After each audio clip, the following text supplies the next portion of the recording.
ખૂબ જ ઓછી મહેનતમાં અને ઝટપટ ઇન્સ્ટન્ટ જલારામની ખમણી બનાવીશું. એક વખત તમે આ ખમણી ખાશો તો બહારથી લાવવાનું ભૂલી જશો. વિડીયો શરૂ કરતાં પહેલાં જો તમે ચેનલને સબસ્ક્રાઈબ નથી કરી તો સબસ્ક્રાઈબ કરી અને બાજુમાં રહેલા બેલ આઇકન પર ક્લિક કરી દો, જેનાથી તમને ડેઇલી નોટિફિકેશન મળતી રહે. તો મેં અહીંયા ચણાની દાળને પલાળી અને રાખી મૂકેલી હતી. જો તમારી પાસે વધારે ટાઈમ ના હોય તો તમે અહીંયા ચણાની દાળને ગરમ પાણીમાં 2 થી 3 કલાક માટે પલાળી અને રાખી શકો છો.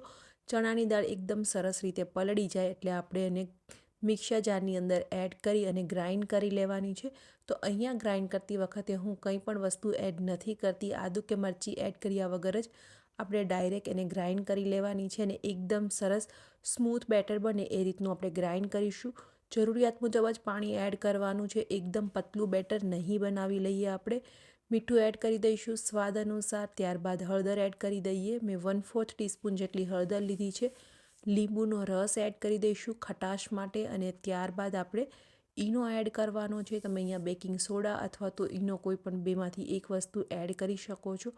હવે એક જ ડાયરેક્શનમાં મિક્સ કરી દઈશું. હવે આપણું આ જે બેટર છે એમને આપણે સ્ટીમ કરી લેવાનું છે. તો નોર્મલ આપણે સૌથી પહેલાં અહીંયા ખમણ તૈયાર કરી લઈશું.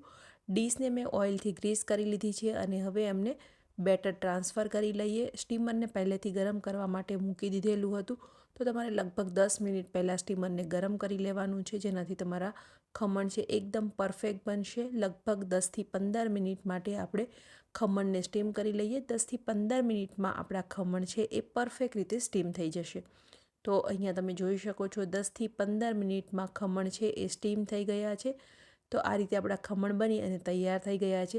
સેમ પ્રોસેસથી તમારે જેટલી ખમણી બનાવવી છે એટલા ખમણ અહીંયા તમે બનાવી અને એકસાથે રાખી શકો છો. થોડા ઠંડા થાય એટલે આ રીતે આપણે કટ લગાવી દઈશું અને ત્યારબાદ એમને આપણે ડિમોલ્ડ કરી લેવાના છે અને એકદમ ઠંડા થઈ જાય એટલે એમને આપણે ક્રમ્બલ કરી લઈશું.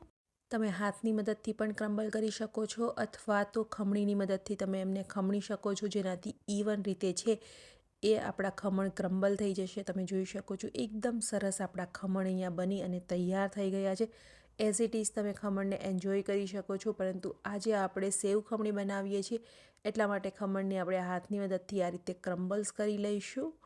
ખાવામાં ખૂબ જ સરસ ટેસ્ટી બનશે અને એક વખત ખાધા પછી તમને લાગશે પણ નહીં કે તમે આ ઇન્સ્ટન્ટ ખમણી બનાવેલી છે. જો તમને થોડી ખટાશ વધારે પસંદ હોય તો લીંબુનો રસ છે તમારે થોડો વધારે યુઝ કરવાનો છે. હવે એક કડાઈમાં તેલ ગરમ કરવા માટે મૂકી દઈશું. તો મેં અહીંયા 2 થી 3 ચમચી જેટલું તેલ લીધેલું છે. તેલ અહીંયા આપણું ગરમ થાય એટલે એમની અંદર 1 ચમચી જેટલી રાઈ એડ કરી દઈએ. તો અહીંયા રાઈ મેં થોડી વધારે લીધી છે, એનાથી ખૂબ જ સરસ લાગશે આપણી ખમણી. હિંગ એડ કરી દઈશું. ત્યારબાદ લીલી મરચી. અહીંયા મેં થોડા કાજુ લીધેલા છે. દ્રાક્ષ જો તમને ભાવતી હોય તો તમે દ્રાક્ષ પણ એડ કરી શકો છો. કાજુ અને દ્રાક્ષ એડ કરવા એકદમ ઓપ્શનલ છે. હવે બધી જ વસ્તુને આપણે સાતળી લઈએ અને ત્યારબાદ જે ખમણને ક્રમ્બલ કરીને રાખેલા હતા એ ખમણ અહીંયા એડ કરી દેવાના છે અને લગભગ 1 મિનિટ માટે આપણે મસાલા અને ખમણને મિક્સ કરી લઈશું. તો અહીંયા તમે જોઈ શકો છો સેવ ખમણી છે આપણી બનીને તૈયાર થઈ ગઈ છે, પરંતુ હજી એક ખાસ ઇન્ગ્રેડિયન્ટ્સ અહીંયા એડ કરવાનું બાકી છે, કારણ કે સેવ ખમણીનો ટેસ્ટ છે એ થોડો ગળ્યો હોય છે. એટલા માટે આપણે અહીંયા લાસ્ટમાં એડ કરી દઈશું ખાંડ. તો મેં અહીંયા 2 થી 2.5 ચમચી જેટલી ખાંડ લીધેલી છે. ગળપણ અહીંયા તમે તમારી હિસાબ મુજબ ઓછું અથવા તો વધારે એડ કરી શકો છો. સાથે આપણે 2 થી 3 ચમચી જેટલું પાણી એડ કરી દઈશું. પાણી અહીંયા આપણે એટલા માટે એડ કરવાનું છે જેનાથી આપણી ખાંડ છે એ પણ ઝડપથી છે પીગળી જાય અને સાથે ખમણી છે એ થોડી ભીની જેવી હોય છે, એટલા માટે અહીંયા પાણી એડ કરવાનું છે. બસ બધી જ વસ્તુને પ્રોપર રીતે મિક્સ કરી લઈએ અને આપણી ખમણી બની અને તૈયાર થઈ ગઈ છે. ઉપરથી આપણે ફ્રેશ કોરિએન્ડર એડ કરી દઈએ.